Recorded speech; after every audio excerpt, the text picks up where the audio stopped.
નમસ્કાર વિદ્યાર્થી મિત્રો, હું સાગર કાછડિયા વેદ ડિજિટલ એજ્યુકેશનમાં આપ સર્વે વિદ્યાર્થી મિત્રોનું હાર્દિક સ્વાગત કરું છું. આજે આપણે વાત કરવાના છીએ ધોરણ 10 વિષય વિજ્ઞાન ચેપ્ટર નંબર 5, જેમાં આજનો આપણો પ્રશ્ન છે વિષમપોષી પોષણ વિશે સંક્ષિપ્ત સમજૂતી આપો, અથવા તો તમને બીજી રીતે પૂછાય કે ટૂંક નોંધ લખો વિષમપોષી પ્રકારનું પોષણ. તો ચાલો આપણે અગાઉના વિડીયોમાં વાત કરેલી કે વનસ્પતિ પોતાનો ખોરાક જાતે બનાવે છે, એની પાસે ક્લોરોફિલ નામનું રંજક દ્રવ્ય છે, એટલે વનસ્પતિ છે એ સ્વયંપોષી પોષણ ધરાવે છે. સ્વયંપોષી એટલે પોતાનો ખોરાક પોતાની જાતે.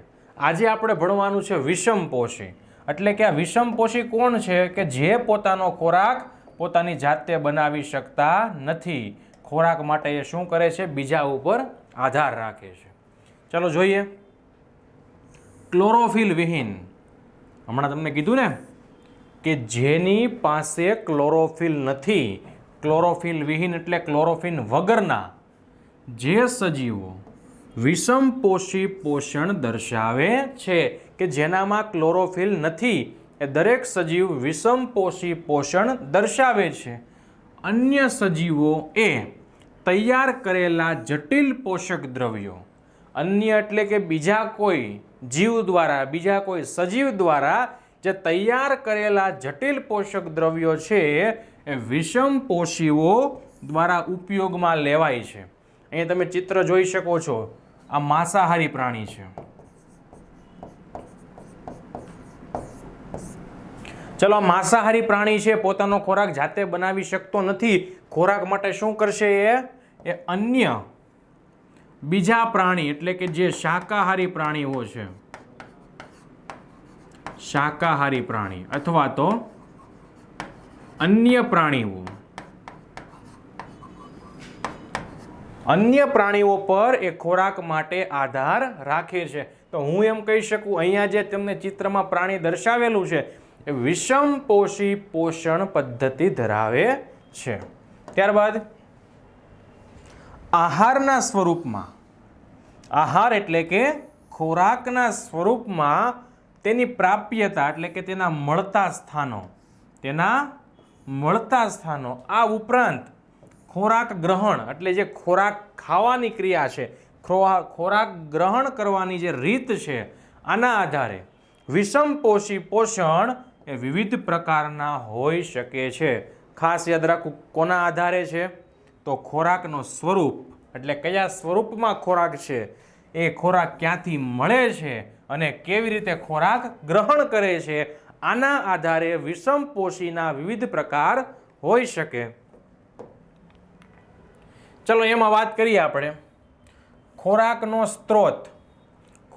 સ્ત્રોત અચળ, જેને કહીએ સ્થિર, એટલે કે એક જ જગ્યા હોય, ત્યાંથી બદલાતો હોય. માની લો કે વૃક્ષ છે તો એક જ જગ્યાએ હોય, જ્યાં ઉગેલું છે ત્યાં જ રહે છે, એનું સ્થાન તે બદલતું નથી. તો ખોરાકનો સ્ત્રોત અચળ સ્થિર હોય, જેમ કે ઘાસનો ઉપયોગ ગાય કરે છે. ચલો, અહીંયા ચિત્ર આપેલું છે. આ ચિત્રમાં સરસ મજાનું ઘાસ ઉગેલું દેખાય છે. તો ઘાસ ઉગીને એક સ્થાનથી અન્ય સ્થાન પર સ્થળાંતર થતું નથી, જ્યાં ઉગેલું છે ત્યાં જ રહે છે. અને જ્યાં ઉગેલું છે ત્યાં શું કરશે? આ ગાય, જે તમને ગાય દેખાય છે, ઘાસનો ખોરાક તરીકે ઉપયોગ કરે છે. એટલે કીધું ને કે ખોરાકનું સ્થાન કેવું છે? અચળ છે. ત્યારબાદ ખોરાકનો સ્ત્રોત ગતિશીલ હોય. ચલો, ઉપરમાં આપણે જોઈ ગયા કે ઘાસ છે ત્યાં જ હોય, તો આપણે એનો સ્ત્રોત છે સ્થિર ગણી શકીએ છીએ. પણ અહીંયા શું કીધું? ખોરાકનો સ્ત્રોત ગતિશીલ હોય. ચાલો, હું તમને એક એક્ઝામ્પલ આપું કે માંસાહારી પ્રાણીઓ છે, માંસાહારી પ્રાણીઓ આ ખોરાક માટે કોના ઉપર આધારિત હોય? તો કે શાકાહારી પ્રાણી પર. અહીં ચિત્રમાં તમે જોઈ શકો છો કે માંસાહારી પ્રાણીઓ છે એ શાકાહારી પ્રાણીનો ખોરાક તરીકે ઉપયોગ કરે છે. તો માંસાહારી પ્રાણી શાકાહારી પ્રાણીને ખોરાક તરીકે ઉપયોગ કરે, પણ જે શાકાહારી પ્રાણી છે એનું સ્થાન કંઈ ફિક્સ હોતું નથી. એનું સ્થાન ફિક્સ હોતું નથી. એક જગ્યાએ જ્યાં જન્મ થયો ત્યાં જ મૃત્યુ થાય એવું જરૂરી હોતું નથી. એ શું કરશે? જંગલમાં ગમે તે જગ્યાએ ભટકતા હશે અને માંસાહારી પ્રાણી શું કરશે? એનો શિકાર કરીને એનો ખોરાક તરીકે ઉપયોગ કરશે. એટલે કીધું કે ખોરાકનો સ્ત્રોત કેવો છે? ગતિશીલ છે. જેમ કે હરણ, તેનો ઉપયોગ કોણ કરે છે? સિંહ, વાઘ, દીપડો, ચિત્તો જેવા માંસાહારી પ્રાણીઓ કરે છે. આ વાત થઈ ગઈ સ્ત્રોત અચળ હોય અને ગતિશીલ હોય તેની. હવે કે સજીવો દ્વારા ખોરાક ગ્રહણ કરવાની અને તેનો ઉપયોગ કરવાની વિવિધ પ્રયુક્તિઓ છે. ચલો, પહેલી પ્રયુક્તિ છે કે કેટલાક સજીવો જટિલ ખોરાકના ઘટકોનું શરીરની બહાર, ખાસ યાદ રાખવું, ક્યાં વિઘટન કરે છે? શરીરની બહાર.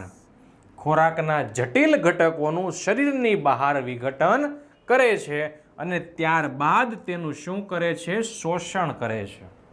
વિઘટન ક્યાં થઈ જાય છે? શરીરની બહાર. પછી સીધું જ એનું શોષણ કરી લેવામાં આવે છે. જેનું ઉદાહરણ છે તંતુમય ફૂગ, જે તમે અહીંયા જોઈ શકો છો. ત્યારબાદ ઈસ્ટ અને મશરૂમ જેવી ફૂગ. આ બધા કેવા છે? એ શરીરની બહાર શું કરે છે? વિઘટન કરે છે ખોરાકના જટિલ ઘટકોનું, અને ત્યારબાદ વિઘટન થયા બાદ એનું શું કરે છે? એ શોષણ કરે છે.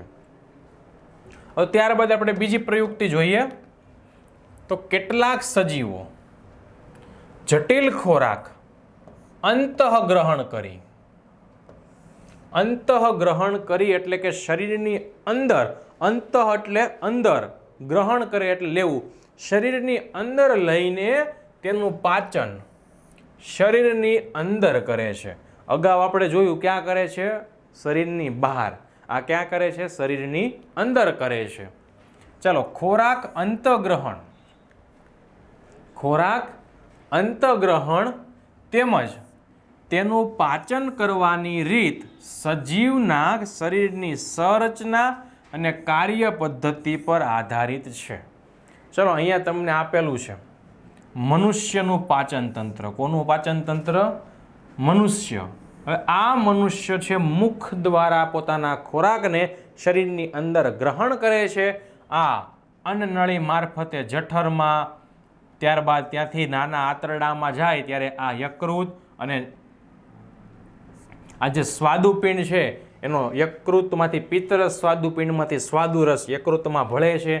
ટૂંકમાં શરીરની અંદર જઈને બધી પાચનની પ્રક્રિયા થાય છે. એટલે એ કીધું ને કે જટિલ ખોરાક શરીરની અંદર અંતઃગ્રહણ કરી. અંતઃ એટલે અંદર ને ગ્રહણ એટલે લેવું. અંદર ખોરાકને લઈને ત્યારબાદ તેનું શું કરવામાં આવે? પાચન. તો આ મનુષ્યની વાત થઈ ગઈ. મનુષ્ય બહુકોષી છે એની વાત થઈ ગઈ. હવે વાત કરવાની છે આ કોષ કેન્દ્ર, ખોટા પગ, ખોરાકનો કણ. તો આવું બધું તો શેમાં આવે? અમીબામાં. અમીબા એક કોષીય છે, જેનામાં જે મનુષ્યમાં જે આ પાચન તંત્રની રચના છે એવું તંત્ર એનામાં હોતું નથી. એટલે આ જે ખોરાકનો કણ છે, આ ખોરાકનો કણ શું કરશે? આ એના ખોટા પગો છે, ખોરાકના કણોની પાસે લઈ જાય છે. પછી ખોરાકના કણને શું કરશે? એની ફરતે આ રીતે વીંટળાય છે ખોટા પગ દ્વારા, અને ખોરાકને ક્યાં લઈ લે છે? અંદર. ખોરાકને અંદર લઈ લે છે અને અન્નધાની બનાવી ખોરાકનું શું કરે છે? અંતઃગ્રહણ કરી ખોરાકનું પાચન કરે છે. તો આ વાત થઈ બહુકોષી સજીવો માટે, અને આ વાત થઈ એક કોષી સજીવો માટે. ચલો, ત્યારબાદ આગળ વધીએ. પ્રવૃત્તિ નંબર 3. ચલો, એની પહેલા જોઈએ કે તૃણાહારી પ્રાણીઓ ફક્ત વનસ્પતિનો આહાર તરીકે ઉપયોગ કરે છે. ઉદાહરણ તરીકે ગાય, હરણ. ચલો, તૃણાહારી પ્રાણીઓ. તૃણાહારી એટલે કે લીલી વનસ્પતિનો ખોરાક તરીકે ઉપયોગ કરતા હોય એને કેવા કહેવાય? તૃણાહારી પ્રાણીઓ. તૃણ એટલે કે ઘાસ. કે તૃણાહારી પ્રાણીઓ જેઓ લીલી વનસ્પતિનો ફક્ત ખોરાક તરીકે ઉપયોગ કરે છે, જેમ કે ગાય અને હરણ. ત્યારબાદ માંસાહારી પ્રાણીઓ અન્ય પ્રાણીઓનો આહાર તરીકે ઉપયોગ કરે છે. એક્ઝામ્પલ વાઘ અને સિંહ. માંસાહારી પ્રાણીઓ કોનો ઉપયોગ કરે છે? શાકાહારી પ્રાણી અથવા તો બીજા કોઈ અન્ય પ્રાણીનો પોતાના ખોરાક તરીકે ઉપયોગ કરે છે. હવે વાત કરીએ મિશ્રાહારીઓ. હવે મિશ્રાહારીઓ જે છે, મિશ્રાહારી એટલે કેવા કે જે શાકાહારી પ્લસ માંસાહારી આ બંને હોય, એટલે એવું કહી શકાય કે જેઓ ખોરાકમાં લીલી વનસ્પતિ પ્લસ માંસ આ બંનેનો ઉપયોગ કરતા હોય એને આપણે શું કહીએ છીએ? મિશ્રાહારી પ્રાણીઓ કહીએ છીએ. હવે આ મિશ્રાહારીઓ જેઓ વનસ્પતિ એટલે કે લીલી વનસ્પતિ અને તેમના ઉત્પાદનો આ ઉપરાંત તેમજ અન્ય પ્રાણીઓ અને તેમના ઉત્પાદનોનો ઉપયોગ કરે, ટૂંકમાં લીલી વનસ્પતિ ખાય પણ અને માંસ પણ ખાય. અહીંયા તમે જોઈ શકો છો, એક હાથમાં છે વનસ્પતિ અને બીજા હાથમાં છે માંસ. તો બંનેનો ઉપયોગ કરતા હોય તો એનું ઉદાહરણ છે વંદો અને મનુષ્ય. આ મનુષ્ય ખાસ તમારે યાદ રાખવાનું છે હેતુલક્ષી માટે કે મનુષ્ય ખાલી જગ્યા પ્રાણી છે. તો આપણે શું લખીને આવીએ? મનુષ્ય શાકાહારી. તો આપણે એક ખાલી લીલી વનસ્પતિનો ઉપયોગ કરીએ છીએ તો એનો અર્થ એવો નથી કે સમગ્ર માનવજાત એ લીલી વનસ્પતિ જ ઉપયોગ કરે છે. હાલો, આપણે શાકાહારી છીએ, આપણે માંસ મટન ઈંડા ખાતા નથી, પણ બીજા જે છે એ માંસ મટન ઈંડા પણ ખાય છે અને આ લીલી વનસ્પતિ પણ ખાય છે. એટલા માટે મનુષ્ય છે એ શેમાં આવશે? મિશ્રાહારીમાં. ખાસ યાદ રાખવાનું છે. અહીંયા ખાસ વિદ્યાર્થી મિત્રો ભૂલ કરતા હોય છે કે મનુષ્ય એ ખાલી જગ્યા છે. કેવું છે? કેવો સજીવ છે? શાકાહારી, માંસાહારી, મિશ્રાહારી? તો મનુષ્ય છે આવશે મિશ્રાહારી સજીવમાં. ત્યારબાદ પ્રયુક્તિ નંબર 3. તો કેટલાક સજીવો વનસ્પતિઓ અને પ્રાણીઓને મારી નાખ્યા વગર તેમનામાંથી પોષણ મેળવે છે. એટલે કે બીજાને માર્યા વગર એનામાંથી શું કરે છે? એ પોષણ મેળવે છે. તો પરોપજીવી પોષણ પદ્ધતિ ઘણા સજીવો દ્વારા દર્શાવાય છે, જેમ કે અમરવેલ, ત્યારબાદ ઉધઈ, જૂ, જળો, પટ્ટીકૃમિ. આ બધા એવા છે કે જે યજમાન શેમાંથી પોષણ મેળવે છે? યજમાનમાંથી પોષણ મેળવે છે. યજમાનમાંથી પોષણ મેળવે છે. યજમાન એટલે કે જેમાંથી પોષણ જે મેળવતું હોય એ. તો યજમાનમાંથી પોતે પોષણ મેળવે છે અને યજમાનને મારી નાખતા નથી. આપણે 3 પ્રયુક્તિઓ જોઈ છે. એમાં સૌ પ્રથમમાં શું હતું કે ખોરાકનું વિઘટન ક્યાં થાય? શરીરની બહાર. પછી બીજી પ્રયુક્તિમાં ખોરાકનું વિઘટન શરીરની અંદર, અને ત્રીજી છે કે જે તેમાંથી પોષણ મેળવે છે એને મારી નાખ્યા વગર એમાંથી પોષણ મેળવે એને કહેવાય પરોપજીવી પોષણ પદ્ધતિ. તો આ વાત થઈ ગઈ ત્રીજી પ્રયુક્તિની. ત્યારબાદ આગળનો સવાલ છે કે એક કોષી સજીવો કેવી રીતે પોષણ મેળવે છે? મિત્રો ખાસ યાદ રાખવાનું છે, આઈએમપી સવાલ છે. આ સવાલ બીજી કઈ રીતે પૂછાઈ શકે? તો એમ પણ પૂછાય કે ટૂંકનોંધ લખો. ટૂંકનોંધ લખો અમીબાની પોષણ પદ્ધતિ.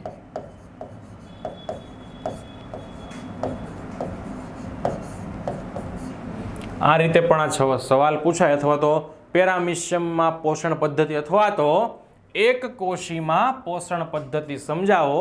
તો 3 સવાલનો જવાબ જે ત્યાં હું સમજાવવા જઈ રહ્યો છું એ જ લખવાનો છે. તો ચાલો વાત કરીએ. તો અમીબા હોય કે પેરામિશિયમ હોય, આ બધા જ છે એક કોષી સજીવ છે. અમીબા પણ એક કોષી સજીવ છે અને પેરામિશિયમ પણ એક કોષી સજીવ છે. ચલો, પરીક્ષામાં તમને આ સવાલ પૂછાય એટલે તમારે છે આ રીતે સરસ મજાની 4 આકૃતિઓ દોરવાની છે. ચાલો હું તમને દોરીને બતાવું. હવે અમીબાનો તમે જ્યારે આકાર દોરો તો અમીબા છે અનિયમિત આકારની છે, એનો કોઈ આકાર નિશ્ચિત હોતો નથી. અહીંયા તમે જોઈ શકો છો દરેકમાં એનો આકાર કેવો છે? અલગ અલગ છે. ચલો, આ અમીબા છે, આ એનું કોષ કેન્દ્ર છે. અમીબા આ છે એનું કોષ કેન્દ્ર. હવે અહીંયા માની લો કે પડેલો છે ખોરાકનો કણ. અહીંયા શું પડેલું છે?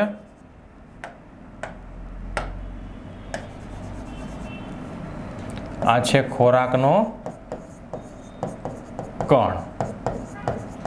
ચલો, અમીબાને જેવો ખોરાકનો કણ દેખાય એટલે અમીબા શું કરશે? એ ખોટા પગોનું નિર્માણ કરશે. અને ખોટા પગોનું જે નિર્માણ કરીને ક્યાં જાય છે? ખોરાકના કણની નજીક જાય છે. ચલો, બીજી આકૃતિ કઈ આવશે? કે જે આ ખોરાકનો કણ પડેલો છે, આ ખોટા પગોનું નિર્માણ કરીને એ ક્યાં આવે છે?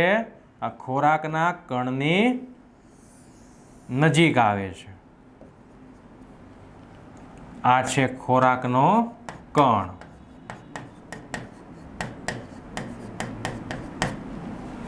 આ શું છે? બંને ખોટા પગ.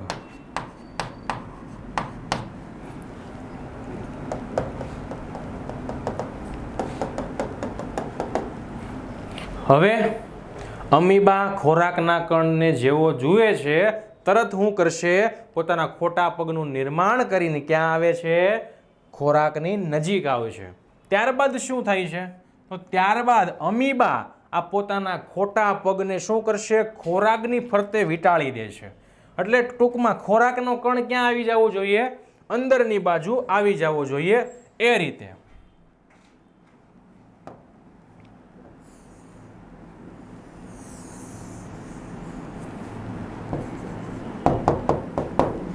આ શું આવી ગયો? ખોરાકનો કણ અંદર આવી ગયો. આ ખોરાકનો કણ જેવો અંદર આવે છે એટલે શું નિર્માણ કરે છે? અન્નધાનીનું નિર્માણ કરે છે. આ શું નિર્માણ કરે છે? અન્નધાનીનું નિર્માણ કરે છે. કોનું નિર્માણ કરેલું? અન્નધાની. આ છે કોષ કેન્દ્ર. ચલો, અન્નધાનીનું નિર્માણ થાય એટલે અન્નધાનીની અંદરથી એ ઉત્સેચકની મદદથી આ ખોરાકના કણનું શું કરે છે?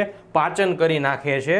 એટલે જો છેલ્લી આકૃતિ કેવી આવશે? જેવી તમે પહેલી દોરી હતી એવી. ટૂંકમાં આકાર ભલે ગમે તેવો બદલાઈ ગયેલો હોય, પણ જુઓ બીજી કઈ સંરચના છે ખોટા પગની નથી કે નથી અન્નધાની બનાવેલી. એટલે છેલ્લી આકૃતિ તમે જ્યારે ચોથી દોરો છો તો એ કેવી આકૃતિ આવશે? આ થઈ ગયું અમીબા. ચલો, પરીક્ષામાં પૂછાય તો આ રીતે આકૃતિ દોરવાની. સૌ પ્રથમ અમીબા દોરવાનું. અમીબામાં એક જ કોષ હોય એટલે એક જ કોષ કેન્દ્ર દર્શાવ્યું છે. ખોરાકનો કણ દોરવાનો. જેવો અમીબાને ખોરાકનો કણ દેખાય છે એટલે અમીબા પોતાના ખોટા પગોનું નિર્માણ કરશે ને ક્યાં જાય છે? ખોરાકના કણની નજીક. હવે ધીમે ધીમે શું કરશે? અમીબા આ ખોરાકના કણને પોતાની અંદર લઈ લેશે અને અન્નધાનીનું નિર્માણ કરશે. અન્નધાનીનું નિર્માણ થઈ ગયા બાદ હવે શું થાય છે? હવે એમાંથી ઉત્સેચકનો સ્ત્રાવ થાય છે અને જે ખોરાકનો કણ હતો એનું પાચન થાય છે. અને હવે પાચન થઈ ગયા બાદ ફરી પાછું અમીબા પોતાના મૂળ સ્વરૂપમાં આવી જાય છે. મિત્રો, ખાસ યાદ રાખો, જ્યારે અમીબાની આકૃતિ પૂછાય એટલે ફરજિયાત તમારે વચ્ચે જે કોષ કેન્દ્ર દર્શાવ્યા છે એ એક જ દર્શાવવાના. શું કામ? કે અમીબા એક કોષી સજીવ છે એટલા માટે. ચલો, હવે આપણે આકૃતિની આ વાત કરી. હવે આપણે વિગતવાર ચર્ચા કરીએ કે લખાણ કઈ રીતે લખશું આપણે. તો અમીબા કોષીય સપાટી પરથી આંગળી જેવા અસ્થાયી પ્રવર્ત, જેને કહેવાય ફૂટપાદ, આંગળી જેવા અસ્થાયી પ્રવર્ત જે સ્થાયી હોતા નથી, અને એની મદદથી શું કરે છે? ખોરાકને ગ્રહણ કરે છે. પોતે પોતાના શરીરની અંદર મેળવે છે. ત્યારબાદ આ પ્રવર્તો ખોરાકના કણોને ઘેરી લે છે અને તેની સાથે જોડાણ કેળવીને અન્નધાની બનાવે છે. શું કર્યું? ખોટા પગનું નિર્માણ થયું. પછી શું કર્યું? ખોરાકના કણને ઘેરી લીધો એટલે કોનું નિર્માણ થયું? અન્નધાનીનું નિર્માણ થાય છે. અન્નધાનીમાં જટિલ પદાર્થનું વિઘટન સરળ પદાર્થમાં થાય છે. જટિલમાંથી સરળમાં રૂપાંતર થાય છે અને તે કોષ રસમાં પ્રસરણ પામે છે, ફેલાય છે. વધેલો અપાચિત દ્રવ્ય કોષોની સપાટી તરફ ગતિ કરે છે અને કોષમાંથી બહાર નીકળે છે. ચલો પાચન થઈ ગયું એટલે વધારાનો જે પદાર્થ છે એ આ અંદરથી ક્યાં આવે છે? આ બહારની સપાટી તરફ આવે છે અને આ બાહ્ય સપાટી મારફતે શું કરે છે? એ શરીરની બહાર નિકાલ પામે છે. શરીરની બહાર નિકાલ પામે છે. આ જ રીતે પેરામિશિયમ કોષનો નિશ્ચિત આકાર દર્શાવતું એક કોષીય સજીવ છે. કેમ આ લીટી લખવી પડી? તો અમીબાનો આકાર તમે જોઈ શકો છો કેવો છે? અનિશ્ચિત છે. પરંતુ પેરામિશિયમ છે એક નિશ્ચિત સંરચના. નિશ્ચિત સંરચના કેવી છે? સ્લીપર આકારના ચપ્પલ જેવી હોય એવી. સ્લીપર ચપ્પલનો જે આકાર હોય ને એના જેવી રચના ધરાવે છે. એટલે કે પેરામિશિયમ છે એનો આકાર કેવો છે? નિશ્ચિત આકાર છે. તે એક વિશિષ્ટ સ્થાન દ્વારા ખોરાક ગ્રહણ કરે છે. તે એક વિશિષ્ટ સ્થાન દ્વારા પોતાનો ખોરાક ગ્રહણ કરી શકે છે. આ વાત થઈ ગઈ અમીબા, આકાર અનિશ્ચિત. અહીંયા છે પેરામિશિયમ જેનો આકાર કેવો હોય છે? નિશ્ચિત હોય છે. અને પક્ષમોની ગતિ દ્વારા, કોની ગતિ દ્વારા? પક્ષમો. એટલે પક્ષમો કોને કહેવાય?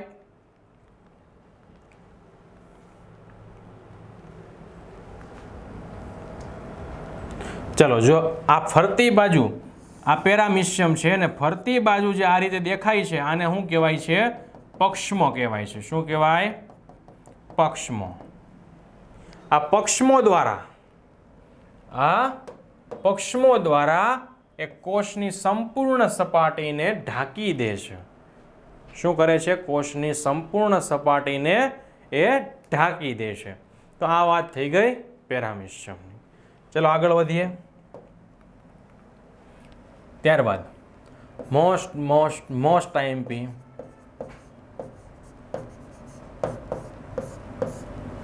મિત્રો આ ચેપ્ટરમાં જેટલા પણ સવાલ હું તમને એમ કહું કે આઈએમપી સવાલ છે બોર્ડની પરીક્ષામાં એટલા સવાલ તો કડકડાટ તમને મોઢે હોવા જ જોઈએ.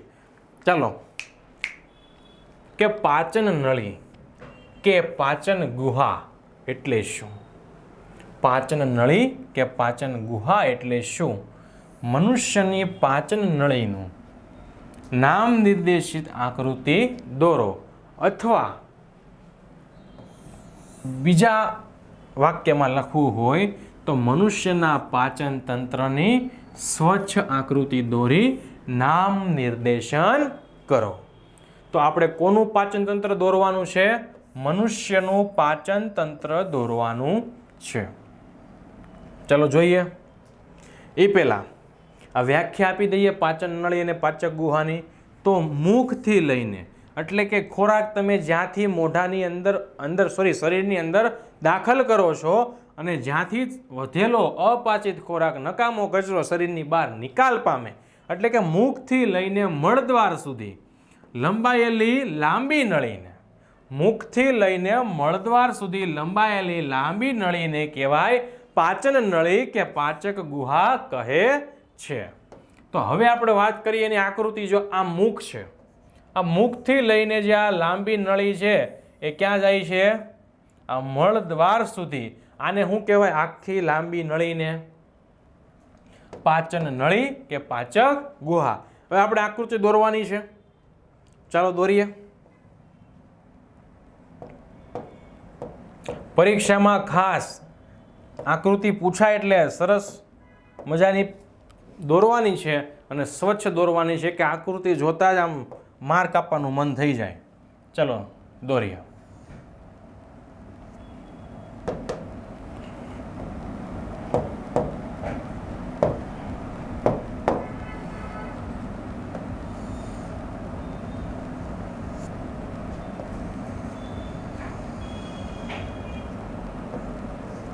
ચાલો સૌ પ્રથમ પહેલાં આ જે માથાનો ભાગ છે એ ભાગ દોરી દેવાનો.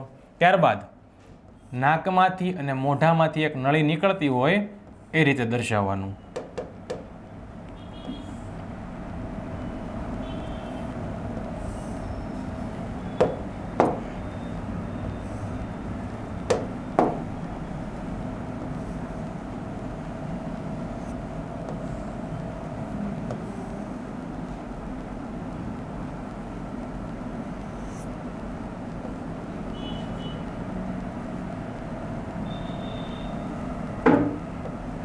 ચલો ત્યારબાદ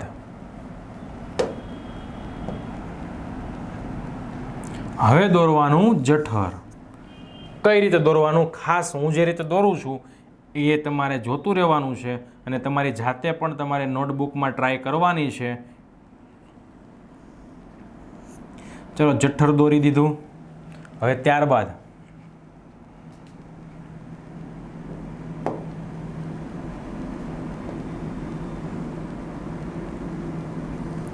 હવે દોરીશ હું સ્વાદુપિંડ.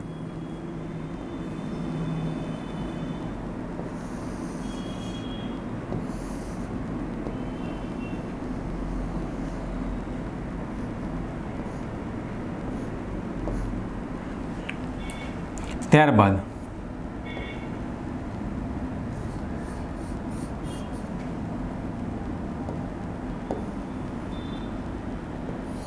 હવે આ છે મોટું આંતરડું.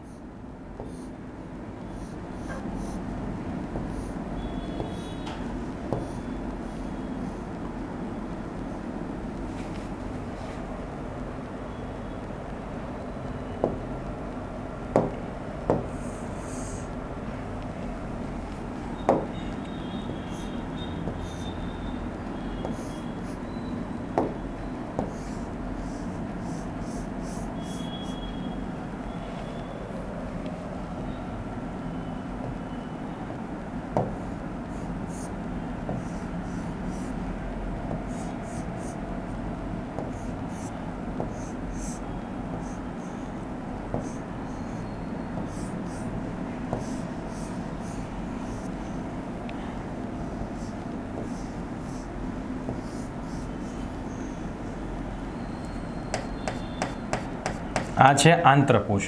ચલો મોટું આંતરડું દોરાઈ ગયું. ત્યારબાદ આ મોટા આંતરડાની અંદરનો જે ભાગ છે ત્યાં મારે દોરવાનું છે નાનું આંતરડું.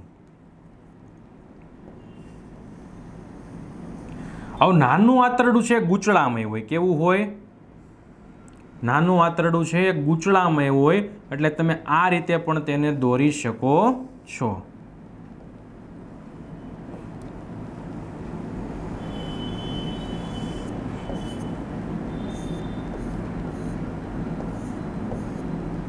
ટૂંકમાં તમને ગૂંચળામય દેખાવું જોઈએ એ રીતે તમારે શું કરવાનું છે, ગૂંચળું બને એ રીતે દોરી દેવાનું છે. આ અંદરનું થઈ ગયું નાનું આંતરડું. ચલો ત્યારબાદ હવે અહીંયા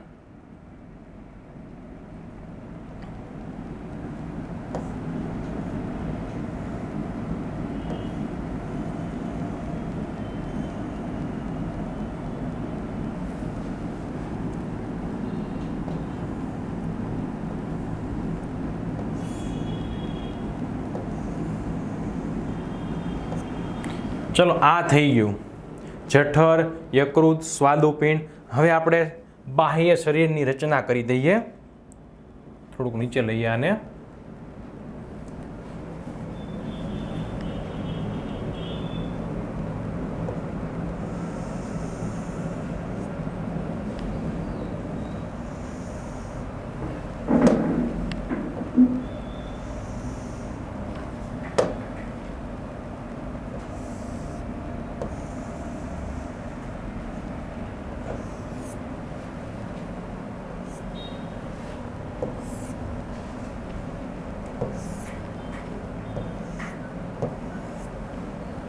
ચલો આ થઈ ગઈ બાહ્ય શરીરની રચના. તો આ જે આપણી આકૃતિ થઈ ગઈ ને મિત્રો, આ આકૃતિ આપણી થઈ ગઈ મનુષ્યના પાચન તંત્રની. હવે આપણે આમાં નામ નિર્દેશન કરવાનું છે. જો અહીંયા જે રીતે નામ જે બાજુ લખ્યા છે એ બાજુ લખવા ફરજિયાત નથી. આપણે આપણી રીતે નામ લખીએ. ચાલો સૌ પ્રથમ પહેલાં તો હું યારા બધામાં આપી દઉં. હું બોલતો જાઉં છું એકવાર. મુખ એ ગળામાં હોય કંઠનળી, નીચે હોય અન્નનળી. ત્યારબાદ જઠર, સ્વાદુપિંડ, યકૃત, પિત્તાશય, મોટું આંતરડું, અંદરનો ભાગ છે એ નાનું આંતરડું, મળાશય,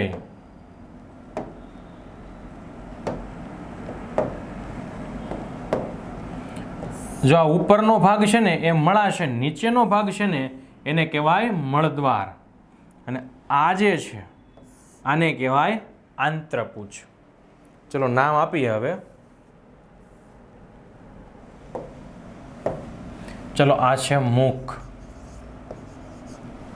અહીંયા કંઠનળી,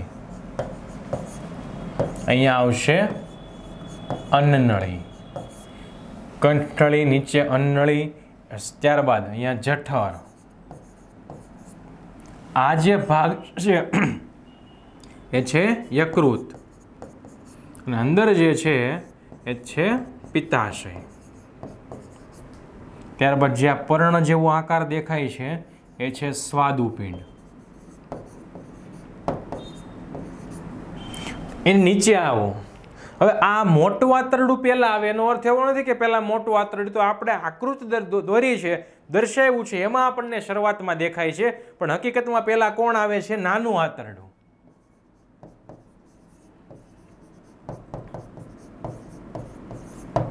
અને આ છે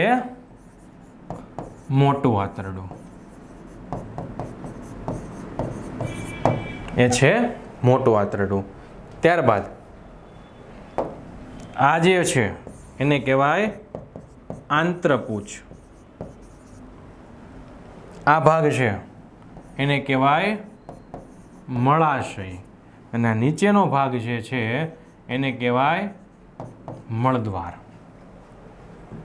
તો મિત્રો, જે આ મેં આકૃતિ અહીંયા દર્શાવેલી છે, આ કોની આકૃતિ છે? મનુષ્યનું પાચન તંત્ર છે. શું છે?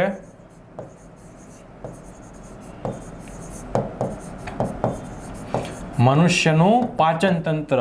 આકૃતિ જોઈને તમારે ગભરાવાનું નથી. મેં જે રીતે દોર્યું છે એ રીતે તમે દોરતા જશો તો તમને દોરવામાં પણ ખૂબ જ સરળતા રહેશે, અને 2-3 વાર પ્રયત્ન કર્યા બાદ તમારી આકૃતિ, તમને ગેરંટી આપીને કહું છું કે આ જે રીતે અહીંયા દોરેલી છે આવી જ તમારી આકૃતિ દોરાશે, પણ તમારે થોડીક મહેનત કરવી પડશે. 2 થી 3 વાર તમારે પ્રયત્ન કરવો પડશે.